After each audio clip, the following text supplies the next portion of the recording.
So we're on.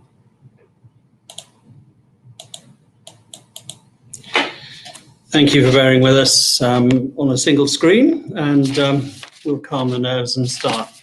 You will have received a webinar, a Q&A from us this afternoon. We did in fact do one. We think it's useful. Probably the most important thing in that webinar is a short survey. Obviously last weekend there were changes to the routine, which I'll say a little bit more about a little bit later on. But it's important that we get accurate data, because the number of children in the class, the number of children remote learning does actually directly affect our planning. It's a single word question, so it won't take any long, but we'd like that back by Saturday so we can give you detailed timetables.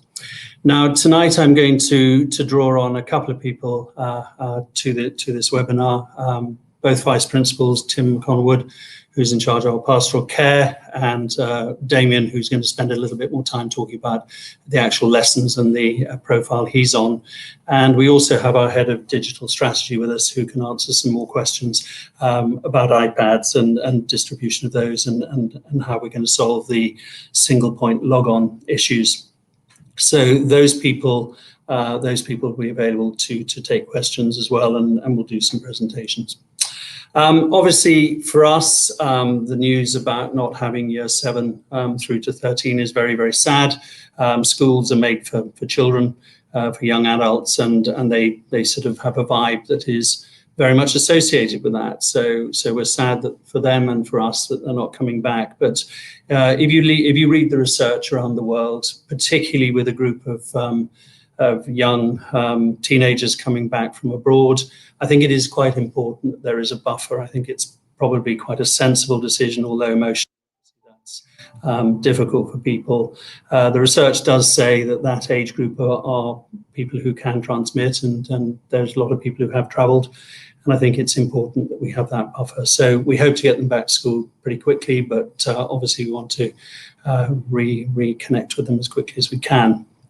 Now, I will just focus on a few changes over the week. One of the things that has been clarified is obviously with FS1, we're still waiting for confirmation and for permission to open with FS1.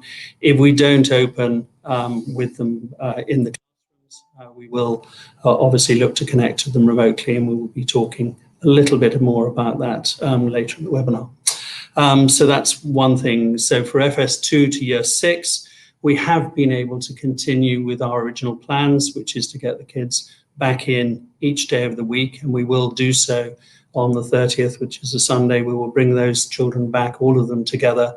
We won't stagger that first week, because now we have the opportunity to spread them out over the drop-off zones, and we work quite hard on that. I think the drop-offs are very much, we have now 7 drop-off zones. We think we can get the children into school relatively quickly. We're looking at a plan now for the pickup, which will involve you arriving into sections of the Eastgate car park, where we can deliver the bubble to you in your cars, and we can get pretty much a whole year group into that car park at one time. So that's a much more sensible option than trying to funnel people around the back of the school.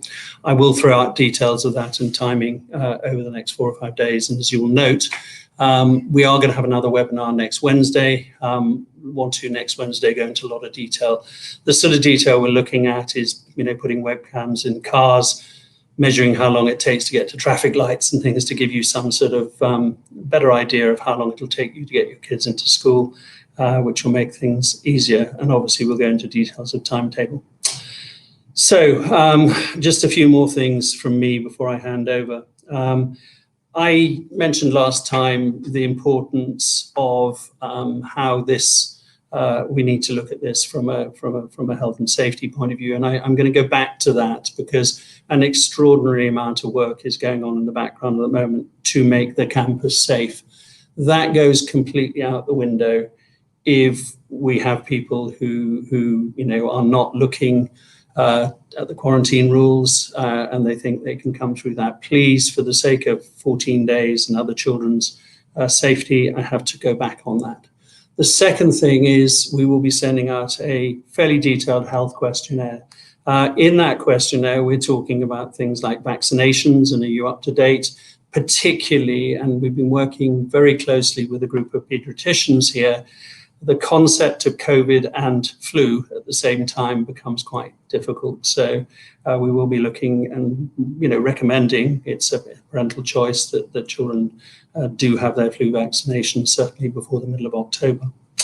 So as I said, I don't want to labour on that point, but it's really, really important. The other thing that's really important is as you go home, obviously the concept of who you're in contact with, and getting into a mindset of knowing that, so that we can track and trace. And again, an awful lot of work's going on into that, and I will articulate that next week. I'm going to hand over in a moment to Damien. Damien is going to talk a little bit about sort of what we're doing in the classroom, and that classroom identity is going to focus along one basic thing. We want to try and get normality back. Now, that means that children who are working remotely will be streamed into the classroom. They will be part of that classroom bubble. We're going to go a stage further, and this may sound a bit sort of pernickety, but I do want the children at home to work to the school routines, to the school timetables. There will be a national anthem played. I'd like them to be involved in that. I'd like them to be in their uniform. Now that might sound, crumbs, the guy's old, he's a bit old-fashioned, but actually the reality of it is they will come back into school at some stage, and I don't want them to have had a complete routine change. It's actually quite important that they feel part of what's going on in the school, and they don't feel as though it's some kind of difference. So Damien will say a little bit more about that. I'm going to hand over to him now. He is going to take over, and he's going to do a brief presentation. Philip is going to talk a little bit about one of the issues that you had last term, which was multiple logins. We've had a look at it. We think we can solve that and make that easier. And obviously at the end of that, we will pick up questions in the same way. I'll hand over to Tim McConnellwood, the pastoral vice principal, who will field the questions. And then we'll pick up on a questionnaire afterwards. So thank you. I'm really sorry about the technical issues. It's probably my fault because I logged into what you listened to, so I heard myself speak, which is quite a terrifying experience from my end. So I apologise that you've had to listen to it as well. Thanks, Damien, over to you. Thanks, Mike. And obviously, as Mike's just mentioned, I'm going to talk through a few more specifics in terms of what a classroom will look like and how we'll integrate those coming face-to-face and those who are joining us online. Our aim in this process will be to implement and evolve a blended education experience. The key word there is evolve. One of the successes from last term was the feedback we received from parents. And what we did as a team when we received that feedback was we looked carefully for the common threads and patterns and looked at what we could put in place to help assist. It was incredibly useful. And again, we will put mechanisms in place this year to allow you to feedback. And as a team, we will go through that feedback, pick out the threads, and aim to evolve what we're offering. I'm going to talk tonight about how we're going to start. Priorities are keeping students safe and keeping staff safe above all else. The support we can give pastorally and the support we can give from a wellbeing front will also be high on our agendas. We were aiming to create a simultaneous class experience for face-to-face and for remote learners. And obviously, we're looking at academic progress and how we begin to build up to what will be a fully functioning school day. So we have three scenarios really when we're coming back to school. We have our school opening for those coming back face-to-face. We have school closure for 7 to 13. And then we have those who are joining us remotely who can't make it into the classroom. What I really want to highlight here, and there's a lot of information that I won't go through in detail, but the key thing is that we're going to be putting in face-to-face lessons, live lessons, whether you're in school or whether you're learning remotely. You'll have the opportunity to engage with teachers face-to-face, and that's high on our priority list. And again, we've listened to the feedback from last term, and we've built our experiences and built our academic offerings around face-to-face interactions. So how do we do that? The key thing will be to integrate those people who are at home with those people in the classroom where possible. There are also people who can't do that, who are maybe out of the country, or who have opted for asynchronous learning, and we will provide a separate asynchronous package for those who need it. That will consist of recordings, worksheets, teacher input, What we would like to do with the asynchronous, though, is create a contact point once or twice a week so that you're still, as a family or as a child, getting some feedback from your teacher. Fundamentally, though, we're looking at our face-to-face teaching and those connecting from home, joining together, and those lessons occurring simultaneously. I'll just give a brief outline as to how we're going to do that, and I'll talk about the reasons. We're essentially looking at those kids in school being in front of a teacher in a very traditional way. Those kids at home, obviously connecting via their devices and their laptops. We'll have a webcam or two. We're working on the principle of potentially having 2 webcams in the classroom. And there will also be a support teacher, a TA in the classroom, depending on the year. The concept is the teacher is obviously teaching a lesson, but those students at home can watch the lesson, can engage in the lesson, can talk to the teacher directly, can ask questions, and in many instances engage with the material that's on the board. What we're trying to do is we're trying to recreate that situation where the kids at home feel part of what's happening in the classroom. The key thing will be to allow the students at home to engage, whether it's asking questions, providing feedback, etc. But that's going to take a little bit of time to evolve. It's going to take time for the students at home to feel comfortable. It's going to take them time to get into the routine. It's going to take time for the teacher to develop a routine in the classroom. So I would ask you to remain patient during the first week or so. During the first week or so, we will be trialing the tech we're using. We'll be asking students to trial some little bits and pieces at home. But the main aim is to integrate the people at home with people in school. So that once we have a fluid system and people are fluent on the platforms, we can really start focusing on our academic needs. As we've mentioned, the key will be to get a shared experience, allowing people to connect. And our goal is to fully integrate those at home with those in class. We sent out a survey last week and we were blown away by the responses. Obviously, as parents, you're keen to know and you're keen to find out more information. And as a school, we're keen to provide that.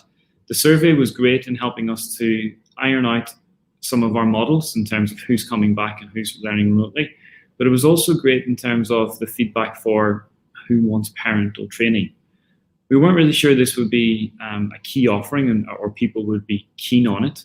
But actually, we were overwhelmed by the response for this. So we've decided to break the training into 2 distinct groups. Training to support learning at home and training of a technical nature. We will break that up into different phases of the school. So we'll have more focus for pre-prep, lower prep, upper prep, and senior, and they will be distinct training sessions. The technical training session will be fairly generic, and we'll also provide recordings for that so people can dip in and out of that as they need. Finally, our timetable. Timetable is the backbone of any school, and it's key in organizing and it's key in structuring the school day. Over the last 3 weeks, we've completed 4 versions. No mean feat at all. As the regulations from ADIC changed, and as we had to continually update, we've had to continually write our timetable with the core of preserving subject specialist teaching. We now have a method for delivering subject specialist teaching, which stays within the guidelines and the regulations which ADIC are providing. And we hope that adds the experience and adds to the normal experience Mike referred to in his opening brief. We will be sharing the timetable very, very shortly. Currently, we're working on the staggered pickup time so that we can get people and families in and out of school quickly and safely. I'm going to pass over to Philippa now in a second, and Philippa is going to talk about a piece of innovation we're looking to implement, and we will be implementing from 2 to 6 on their devices we're providing with them, and we'll also be implementing from year 7 and upwards. Philippa, I'm going to pass to you. Thank you, Damien. Good evening, everybody.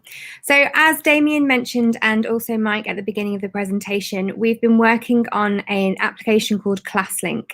With the diverse range of applications that we use across the school, we need something which will allow us to log into a range of different applications, whether that be an ebook of Book Club, for instance, or it may even be their spelling shed, or it could even just be the VLE, which all of our students need access to. We needed to have something which would be able to log into that in one single sign-in, and ClassLink allows us to do that.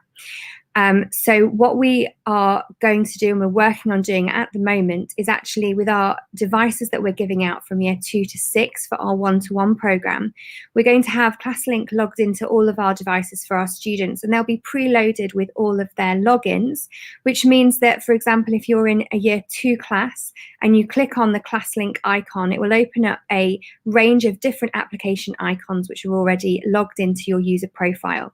So for instance, I could log into my Seesaw account and I could access the learning that my teacher is either talking to me remotely about or talking to me in class about. I could also go into a maths application or an application for my English or my phonics. And that will be the same going through the year groups, and it will be designated to that year group. So a year 2 student will have a different ClassLink platform view than, for instance, a year 5 or 6 student, because obviously the applications that we choose for each year are very specific to the learning that's going on in those year groups. For our BYOD students from year 7 and above, all the way through to 6th form, they will also have access to ClassLink. For them, it will allow them to log into their device that is their own, and again, access a range of their different platforms in a single sign-in. What ClassLink also allows us to do, if, for instance, you wanted to log into some work from home, but your device is at school, you can actually log into ClassLink remotely from any other device, and it allows you that secure access into those learning platforms. So it allows us to really make sure that your learning is streamlined. It allows you to remove all of those different issues that you may have with logging in, and it hopefully will just make the approach to digital learning, remote learning, a lot more seamless for you as parents, but also for our students as well as users. Throughout the first few weeks as well, we will have a team of dedicated IT staff who will be monitoring within school operating hours all of the platforms, and we'll be there to support our parents. If there is a specific situation where we would need to speak to that parent face to face, then they'll be able to also jump onto a Google Meet call with them to be able to troubleshoot those different issues that you're having. So we will be there to be able to support you in a range of different ways, whether it's to do with teaching and learning or whether it's to do with the device and the technical issues that you may be having.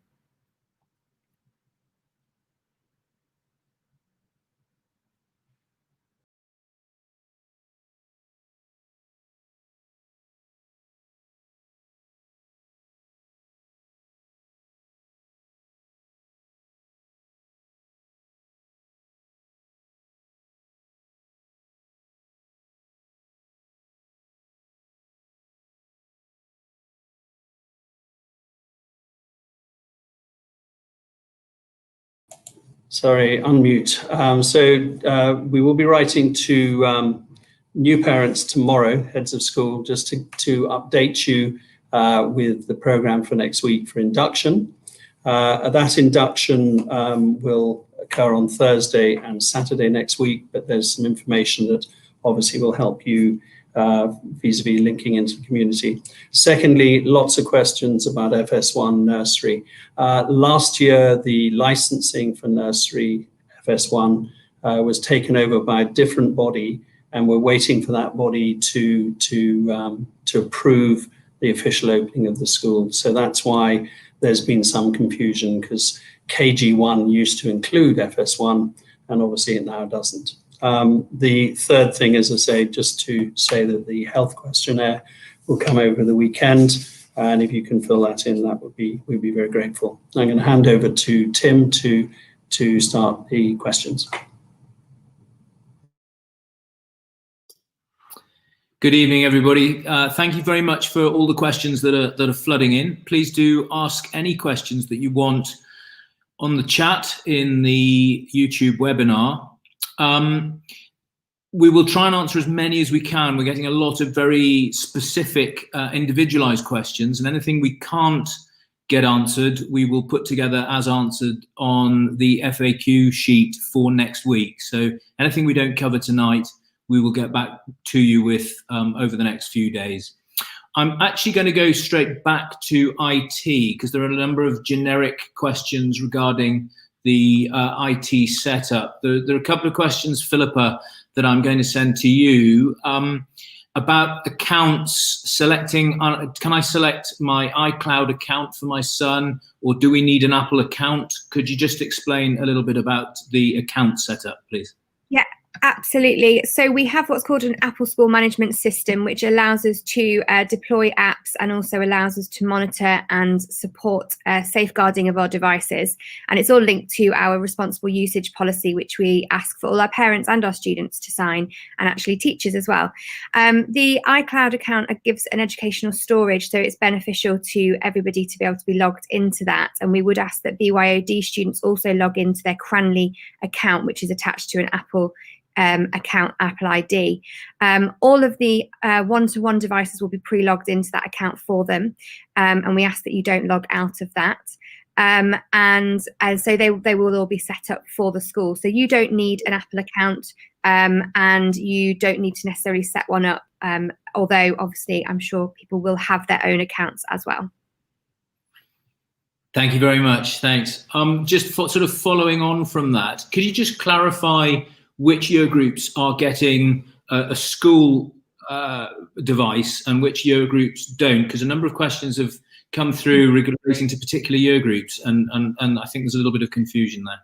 Absolutely. So our one-to-one device program, so that's where literally every single child has a device that is personalised to them and will be theirs with their name assigned to it, starts in year 2 all the way through to year 6. From year 7 upwards, we ask them to bring their own device, and that's where we refer to the BYOD.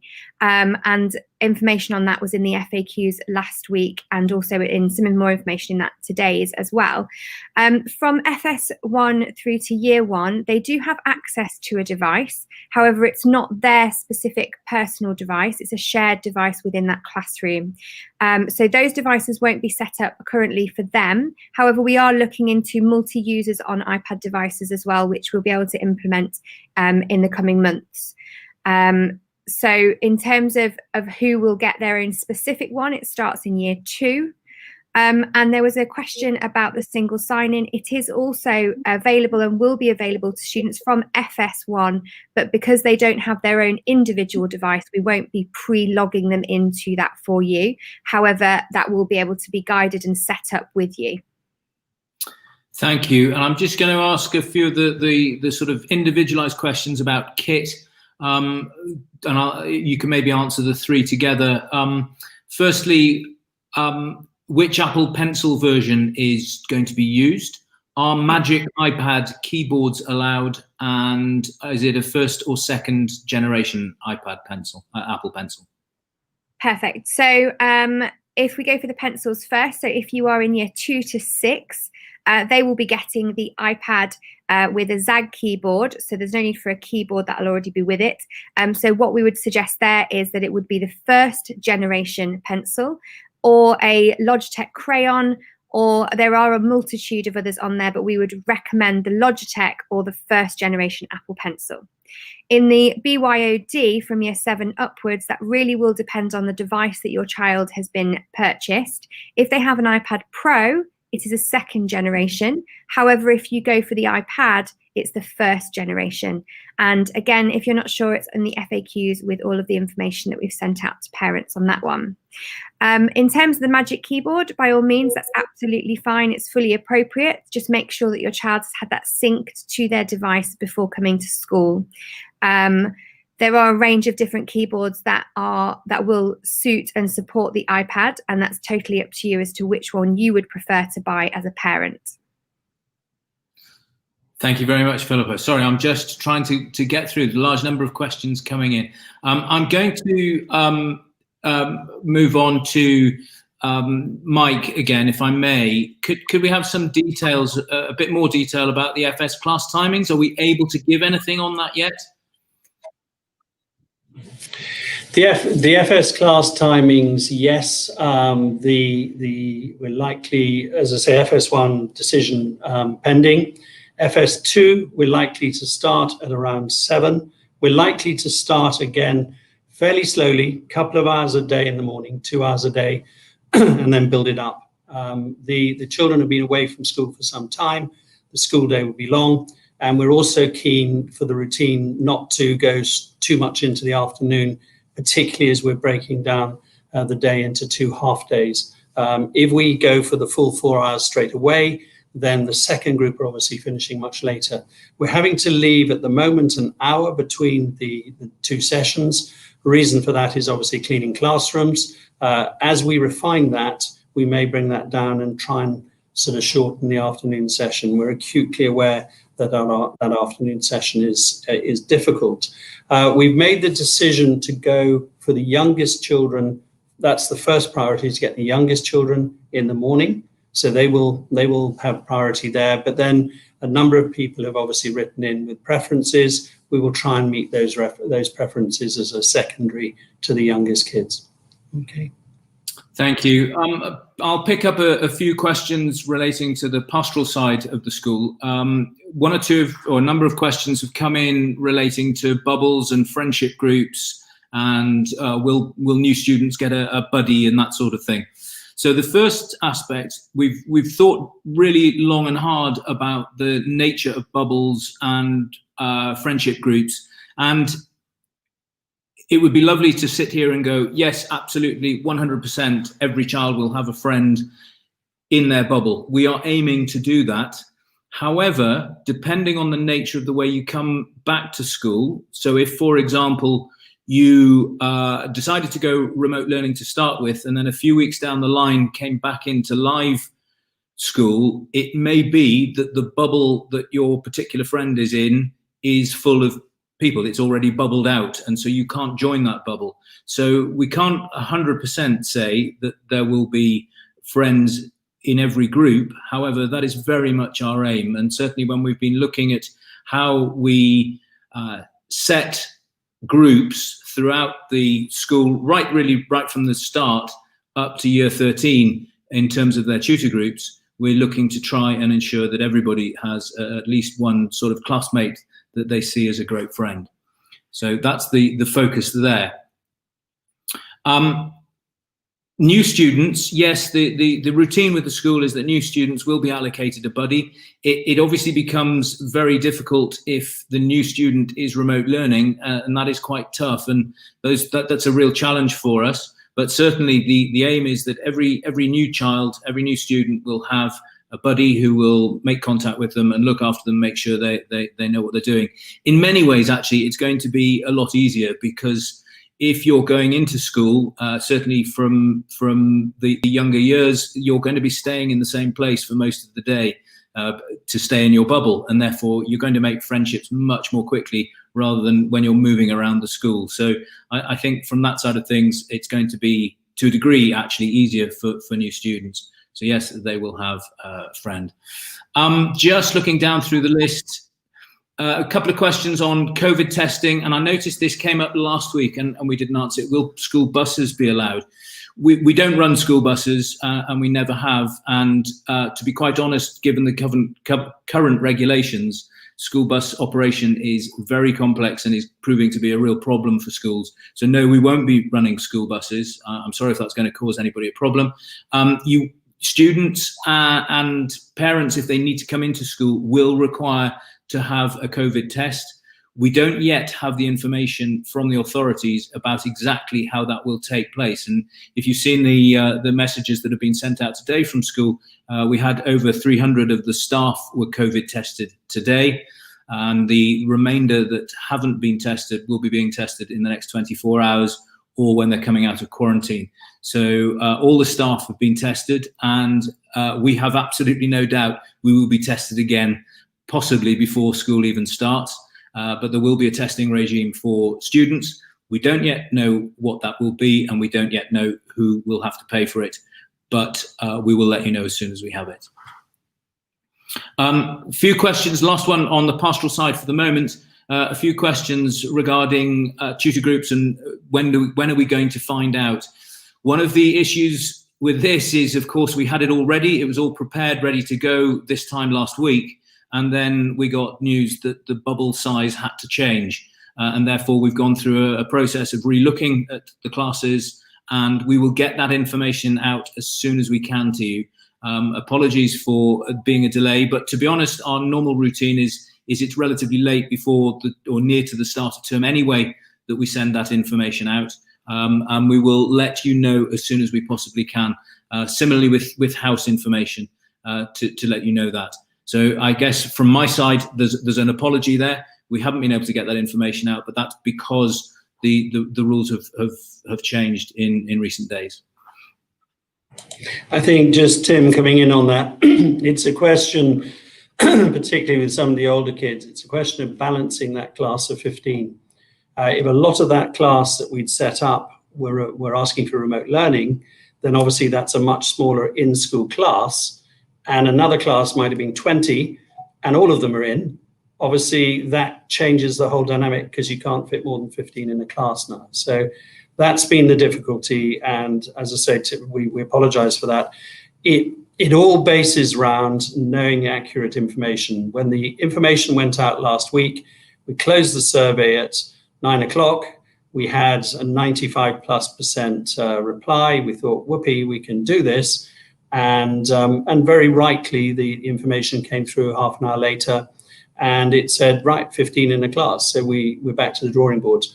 As I've been saying to my staff, if you're writing a timetable and you get 4 years worth of practice in a year, your quid's in. You're learning your trade very quickly. So that's how we're looking at this. It's versatile. I think there's been some very, very sensible decisions made on high, and we'll react to it. And if we have to stay up late, then we will do. That's what we have as our job. Thank you, Mike. I'm going to bring Damien in next. Quite rightly, there are a number of questions. We talked a bit about how live lessons are going to work with people being both live and remote. Quite rightly, you're asking, okay, so what happens to year 7 to 13? What's remote learning going to look like going ahead? Are we still going to get our 20 hours of teaching? What happens for the more senior students at the school? Damien, can I ask you to answer that question? Yeah, thanks, Tim.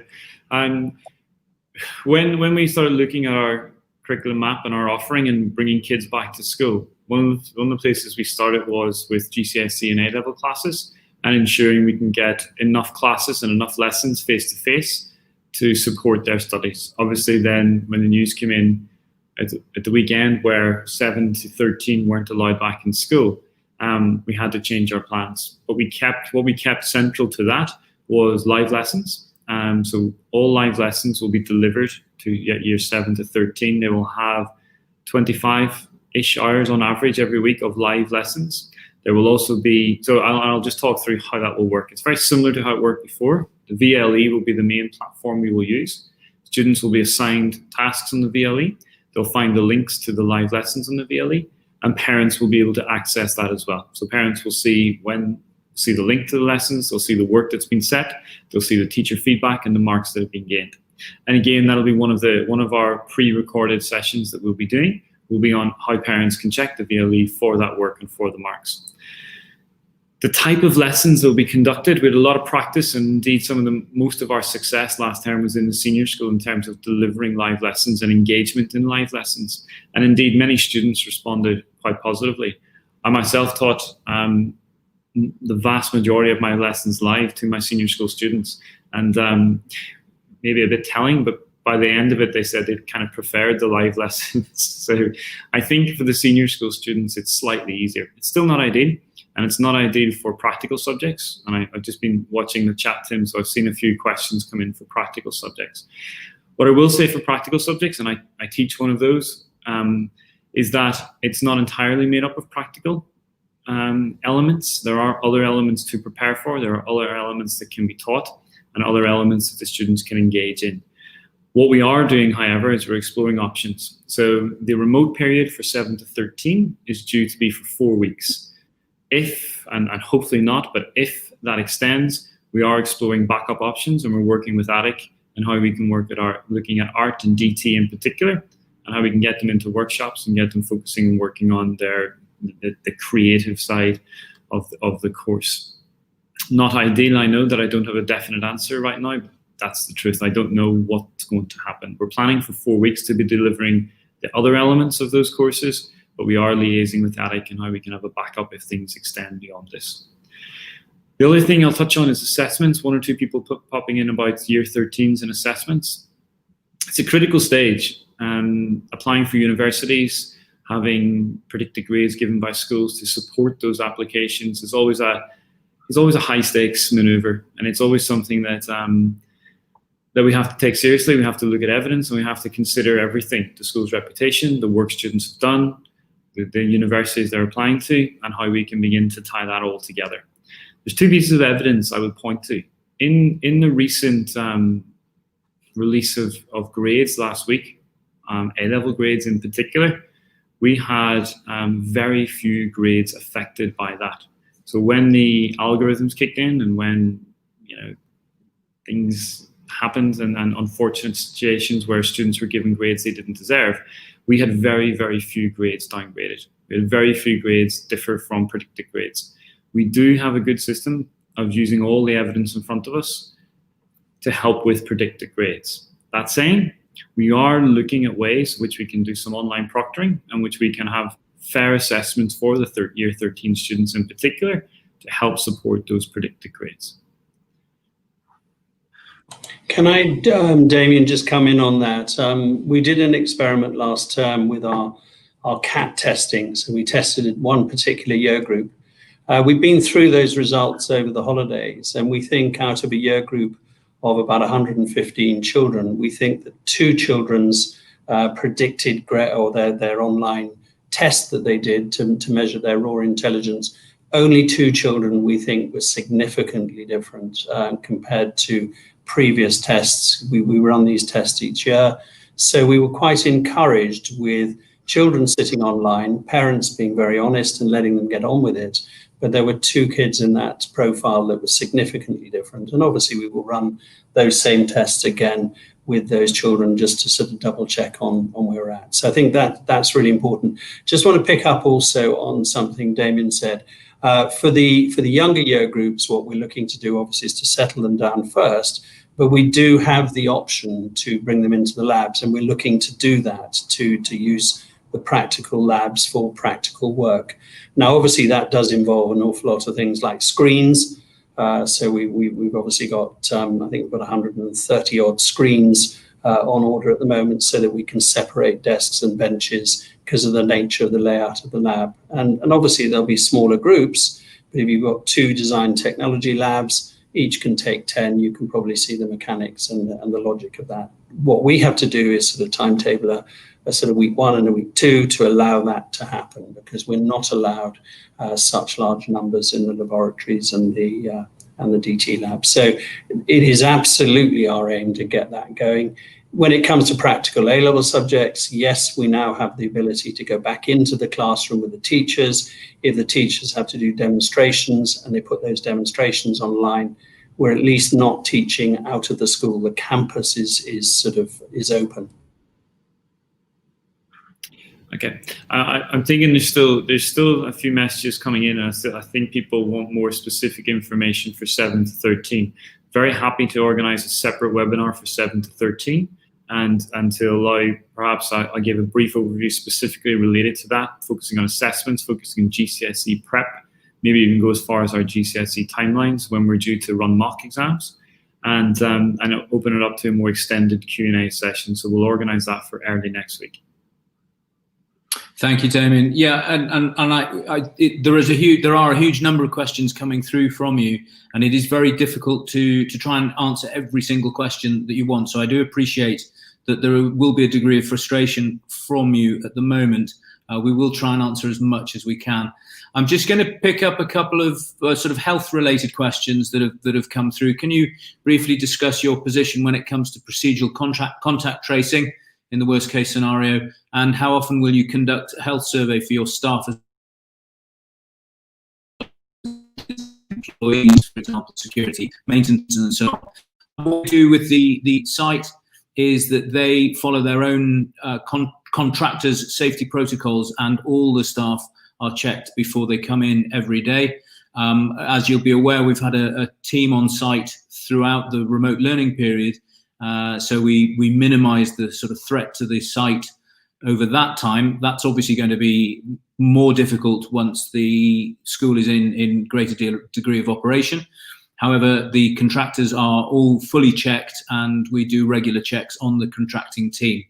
In terms of staff, we will go through whatever requirements are from the authorities. Fundamentally, the test today was directed by the authorities, and we went through that, and we will pick up whatever is required. We are doing a regular questioning with our staff, and they are fully briefed on COVID, and are fully briefed on the fact that if they are developing any symptoms, they must not come to school and must be tested. So they're fully aware of that, and we will be briefing them regularly on that and ensuring that that happens. So I hope that answers those two questions. We've had a number of questions, and again, I'd possibly go back to Damien really with this, about bubbles again, and what determines who's in the bubble. It seems to be that the questions are still coming in on bubbles. And the nature of setting, and I think particularly to do with remote learners and setting for this coming year. How will classes be worked out for the year 7 to 13s if they're remote learning, and then they're going to come into to a bubble later on? Sorry, yeah. Question. It's a tough question to ask, so I've kind of. It unfortunately doesn't require. It's not an easy answer, but it's something I'll give much more detailed answer in the separate 7 to 13 seminar. What we're doing at the minute is kids are in their normal sets, all options, all sets. So they have the full array of their teachers, of their learning for what they would have if they were in school for 7 to 13. So specifically talking about 10 to 13. They will have all their options, all their teachers, etc.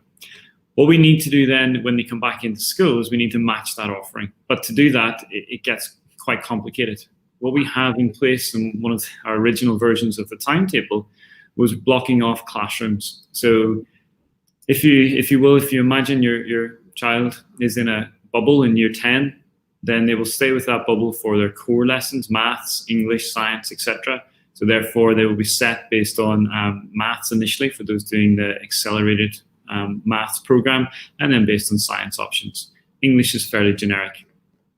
They will then break out into groups for their options and for their Arabic lessons, but they cannot mix with any other students. So what they will end up doing is going into smaller groups. They'll have smaller lessons, smaller class sizes with their subject teacher in a dedicated room. After they finish that lesson, they go back to their bubble room. That room, the breakout room, is wiped down, is cleaned down, and is ready for use again. So in order to facilitate a year group, we're having to set aside 12 classrooms to facilitate options, to facilitate face-to-face, and to make sure that our year 10 and 11 students in 12 and 13 are not disadvantaged and they get the full array when they come back to school. Again, I'll go into a little bit more. There is a little bit more detail to that, but I'll go into it in the separate 7 to 13 webinar. I think it's probably worth raising that one of the things we're looking very strongly at is moving year 5 and 6 into the senior part of the school for that first month. There's obviously practical reasons for that because it frees us up with classrooms. And as Damien said, you know, we're setting out a theory of what we can do with our classrooms, our movement, etc., and giving us a few more classrooms spare around that does mean that suddenly if 30, 40 kids in a particular year group decide to remote learn and then come into school, we've got to have the flexibility of keeping that particular year group together, but we need the flexibility of those classrooms. So we're doing that. I think probably talking a little bit about year 7 to 13 coming back. One of the things we're looking at is when we do get to that situation when they're allowed back, we will almost certainly have to push everybody remote learning for 3 or 4 days. That'll give us a chance to reorganize the campus and then get going again. We've looked at this in lots of different ways, and we think that when it comes to that time, that's the way we will do it.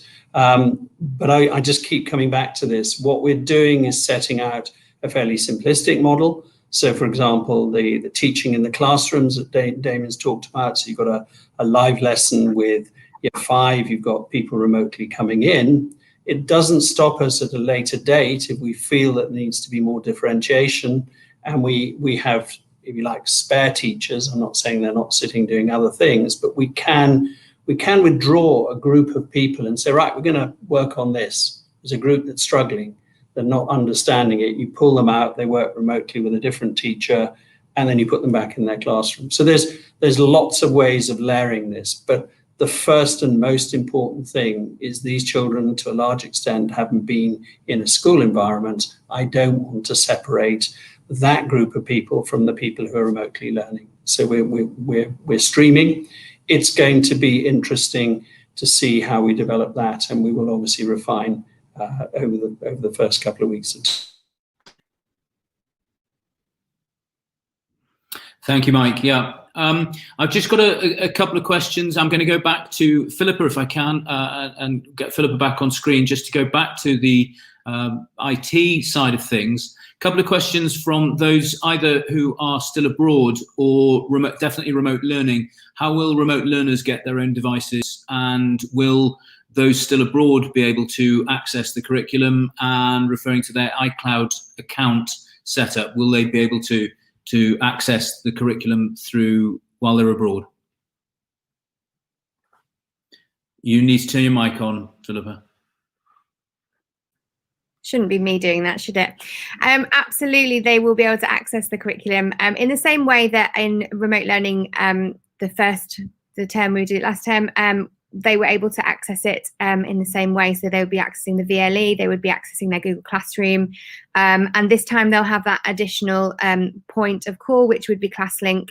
They log into that, and as I mentioned earlier, they'll be able to log into that anywhere, and that gives them secure access into all of the documents, all of their folders and files, and they can also log into their device in their iCloud, which will store all of their work for them as well. So that will absolutely be able to happen. And there was a question about when they get their logins. Students who are returning, especially in year 7 and above, will already have and have always had a login. We're not changing any of these logins or any of their details, and we do obviously encourage them to remember their passwords and keep them secure. If there's any reason why they've forgotten those, they can obviously contact our help desk. In terms of remote learners being given a device, if it's our one-to-one from year 2 to 6, we are going to set up, and this more information about this will follow.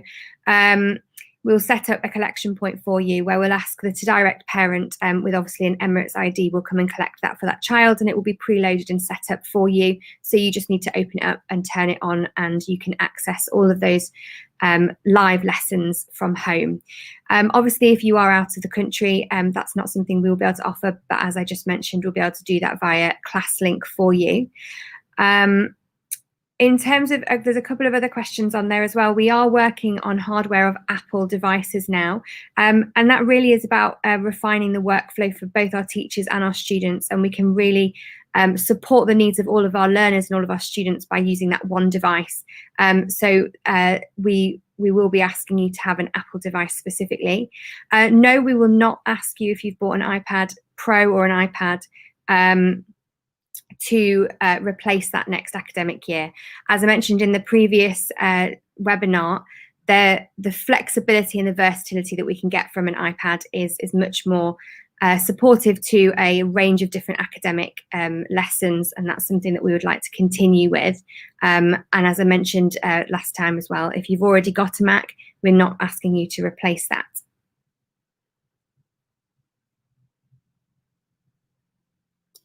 Thank you, Philippa. I nearly didn't unmute myself. Thank you very much. We are slightly running out of time. We're going to try and get through a few more questions. I've picked up a couple on relating to changing options, so going from either remote learning and then coming back into school, or coming back into school to then become remote learning, and similarly for those who are stuck in quarantine and so on. Absolutely. The most important thing, I think, really is that you keep communicating with us. We will be sending out fairly regular questionnaires to find out what the situation is for you. We're sending a significant one out in the next week, which is FS2 to year 6 only.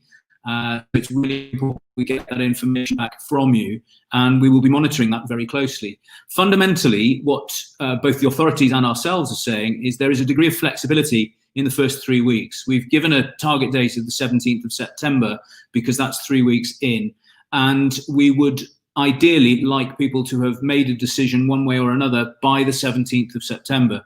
So we do give you a degree of flexibility in those first 3 weeks. So if you're finding that the remote learning is not really working for you and you want to come back into school, that's absolutely fine. You can make that decision then. Alternatively, if for whatever reason, let's say there's a problem at home or whatever, and you want to remote learn instead, or you're concerned about the global situation, given people coming back from the summer, then you're perfectly at liberty to say, actually, no, we'd rather remote learn. However,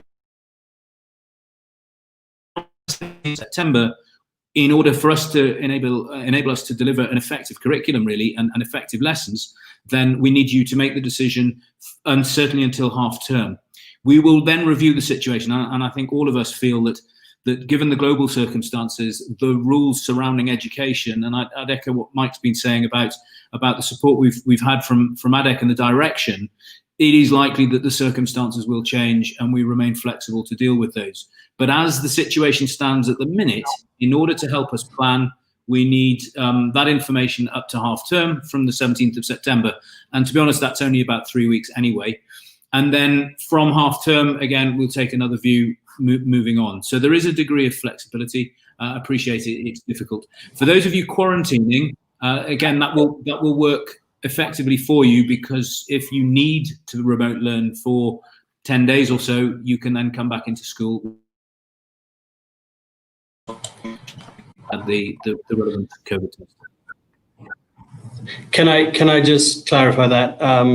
I think the really, really important thing, and this has very much been the philosophy all the way through, we will review it as we go on. For us to say, or ADEC to say, whatever to say, the 17th is the cutoff day. The changes across this week have been massive. So if we feel that 17th needs to be changed, we will change it. The timetablers, the people who want things to settle down, the fluidity of being able to use extra staff obviously come to a compromise, but we cannot compromise the safety. If we don't get this right from a health point of view, then the education suffers, not only because we all have to go remote or et cetera, it's also the sort of psychology of trying to learn when you're nervous because you're worried about something. So what I would say, and I suppose I'm the only one that can say this, is the fluidity of the 17th has to be a decision on the circumstances of what happens on the 16th, 17th, and 18th. And we will remain fluid to that. I mean, some people have asked how many of the percentages. We're running, the survey last Sunday was about 75% coming into school, 25% who were remote learning, of which 10% were having to remote learn outside the country. Now that will have changed with the decision from 7 to 13, families would have stayed at home, but it'll change depending on what the health headline says tomorrow. And I think we've just got to keep fluid. And I'll reiterate this, this is safely, then it's social, then it's education. I think that's really important. But it's also an approach that I'm not saying we're going to get this right on the first day. When we first started remote learning, we started slowly, probably too slowly, but what we did is we listened to advice, we took advice, we reacted, and we built the castle. I think that's really important, and I'm not going to promise anything, but I think we have to take this. Thank you. We've got one final area that we may or may not want to discuss, Mike, and I'll pose the question to you, and then whether you go on to answer in detail or whether we address this in a different forum. A number of questions have come in about FS1. We do appreciate that it's a very difficult time for all FS1 parents. And lots of questions about what's happening if they're not approved to return to school. How will it work? And commenting that a number of other schools have got everything set up. I'm not sure that we've necessarily got time to tackle that one, Mike, and maybe that's a discussion for another forum. Yes, I think the trouble is when we talk about a number of other schools having things set up, I think traditionally the rhetoric of KG1, the KG1 did include FS1. An awful lot of schools are very confused. There's a lot of schools saying they're coming back. About 5 minutes before this webinar, I had a thing from another head. We're obviously on various different WhatsApp groups that said, yes, we'd had permission to do the remote learning, but the reality of it is the licensing body has not said categorically FS1's coming back. What we would do is to do that remotely. Now, how you do FS1 remotely when you don't know the children, you don't know the parents, there is, we've done FS1 last term. It is important that we get the faces of the teachers and the faces of the children. So even if it is start the day with stories, reading stories, getting them used to another individual. If you look at that age group, this is the first time in a lot of cases that mums are handing their sons and daughters over to other people. That's a very difficult transition. So facial recognition, voice recognition, etc. I'm hoping that they will come back. I think if they do come back, it might be delayed.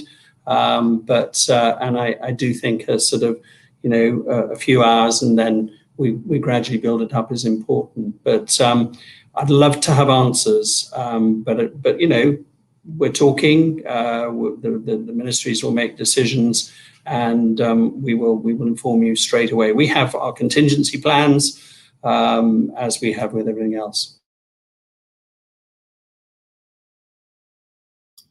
Thank you. A very final question, which I'm going to answer, and Mike may wish to come in, but question about school hours. Will school hours be the same, or will it be different? Will the day be shorter or longer?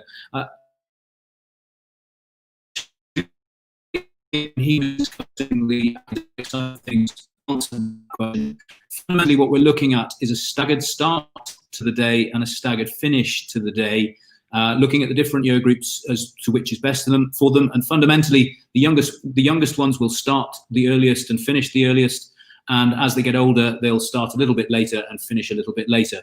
The priority is safety for the children, and clearly, as you'd understand, as parents, collecting large numbers of kids outside in the heat is potentially very dangerous. So we're going to have to break that down to a great level of detail. So there is therefore a staggered day. The short answer to the question, though, is fundamentally the teaching time remains essentially the same. We will be delivering a full curriculum, full amount of lessons, and therefore the normal teaching day will remain essentially the same, with nuances, obviously, given the circumstances. I think the nuances are to do with break times. I think that's really important. If there's a group of remote learners, it's very, very important that they have breaks from screens. That gives us a chance for the children in the school to then have, washroom breaks, etc. The detail we're going into, meeting I was in this afternoon, year 2 and year 5. You've got a child in year 2 and a child in year 5. That, that's a slightly longer day for year 5. With year 2 and 5, there's time to go home with your year 5 pupil, that pupil to log online and not miss any lessons. That's the sort of detail we're going into. It's not going to work for everyone, but clearly, if we can do that, then that helps. But there will be situations where children, if you want them to be picked up at the same time, they'll be picked up with a younger child. Sometimes there will be, for example, if they're a year group apart, there'll be the ability for the child to stay behind for a little bit longer to join their older brother or sister. We will then make sure that they are doing sensible stuff. But there'll be times where they have to go home and either access the lesson from home remotely or take the recording of that lesson and deal with it later. So that's the sort of dilemma that Damien and his team are having to deal with. We're lucky in one sense that we have small class sizes. So therefore, we don't have the dynamic of 25 trying to fit into 15 and all that goes with that. Thank you very much, Mike. Okay, ladies and gentlemen, that's all we've really got time for tonight. I'd just like to comment to those senior school students who are here that I know what they're saying. On the YouTube I'll be having a chat with you when you come back in. I'm really looking forward to seeing you. But thank you all very much indeed. I hope you found this evening useful. As Mike said earlier on, we will be doing another webinar this time next week. And I look forward to seeing you later on. Sorry, I've just been told I cut out briefly. I'd just like to say to the senior school students who are on the webinar that it's not really very helpful to have lots of silly chat, and I'm looking forward to seeing you in a couple of weeks or 3 or 4 weeks time to just discuss that with you. But thank you very much indeed for being here tonight. I'm going to hand back to Mike to finish off, and thank you all very much indeed. I think I'll go a little bit further. 1 or 2 of the senior school students, that is not the way you behave. So we will pick up on that later. For those questions that we haven't answered, we will collect those questions, put a Q&A together. If there's anything that's burning, obviously, please write in either to my PA or directly to the head of school of your particular area, and we'll pick those up over the next couple of days. But again, thank you. I apologize for the start. As I say, the one that was most scared about it was me having to hear my own voice. But thank you for your time tonight, and we will keep the channels of communication open. And thank you for the huge amount of support you're giving us. Good night.